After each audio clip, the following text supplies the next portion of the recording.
Thank you for downloading my brain onto a dump drive so that my brain could be later imported onto this widescreen television.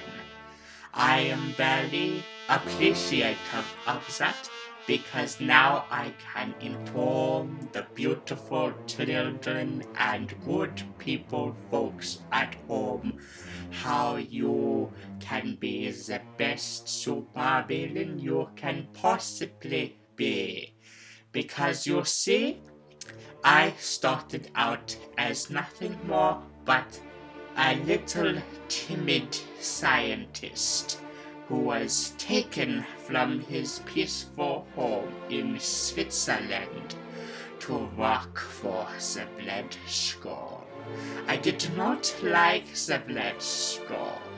I did not like him at first, but I grew to be sort of fond of him. But it was still a very traumatizing experience. Luckily for me, that would be put into an end very soon.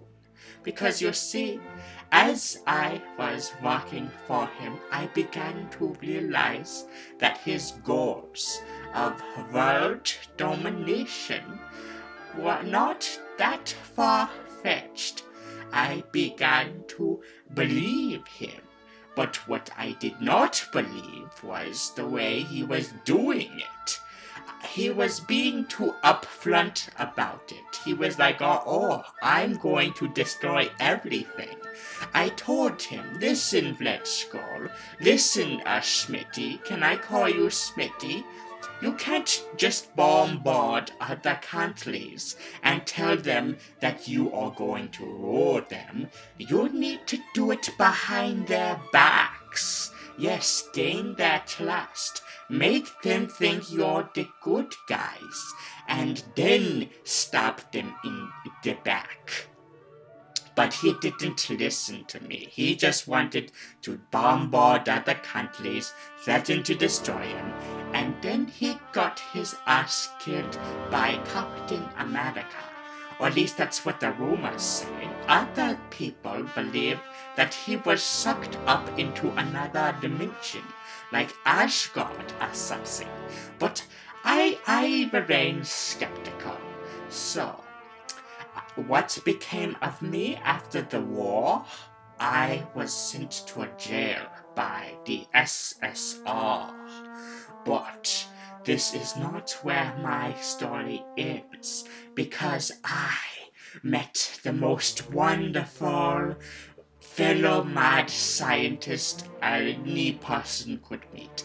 I met Dr. Faustus.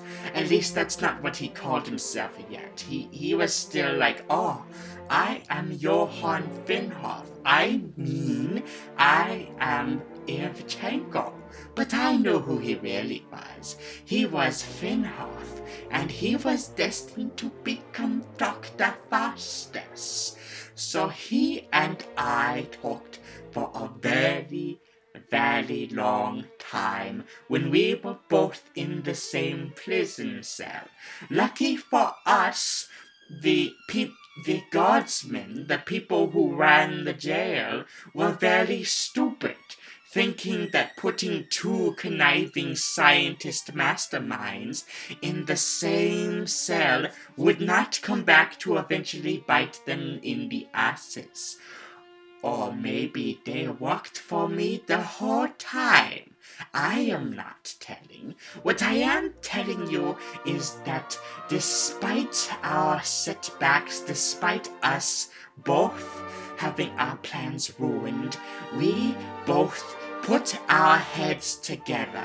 And even though he could not speak because he had a muzzle on him that made it very uncomfortable for him to talk with all these spikes and whatnot, we brainstormed anyway. Yes, because not only were the guards stupid enough to put us in the same cell, but also they left a pen and paper, a notepad, So I gave him the notepad and paper, and he wrote everything that I needed to know. And with that information, I transformed what would be later known as S.H.I.E.L.D. into half S.H.I.E.L.D., but secretly half Hydra. Yes, the organization I once worked for under the Blood Skull was now my baby to care for. I made it grow inside of S.H.I.E.L.D. without any of the big leaders knowing it. Some of them did, some of them didn't. The ones that did were on our side, and the ones that didn't remained blissfully ignorant. So take that as an inspirational testament, my budding fellow supervillains.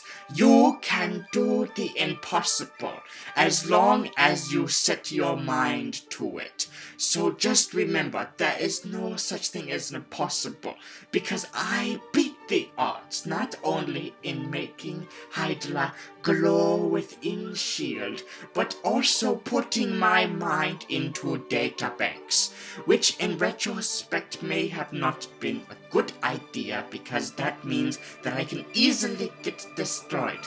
But that's okay, because I am here now telling you this. And you might be asking, well, what came of Dr. Faustus? Well, if I told you, then I would be spoiling Peggy Carter Season 2, wouldn't I? Oh, wait a minute, there is no Season 2 of Peggy Carter, Agent Carter, sorry, because it has not been officially greenlit yet. But if it did hypothetically, then that means that it is a good idea that I did not reveal what happened of Dr. Finhoff, aka Dr. Faustus, because if I did, then I would be risking spoiling that for the upcoming seasons that may or may not happen. So thank you for listening to this, and I am running out of battery. Please recharge me. Please do. This is how I die.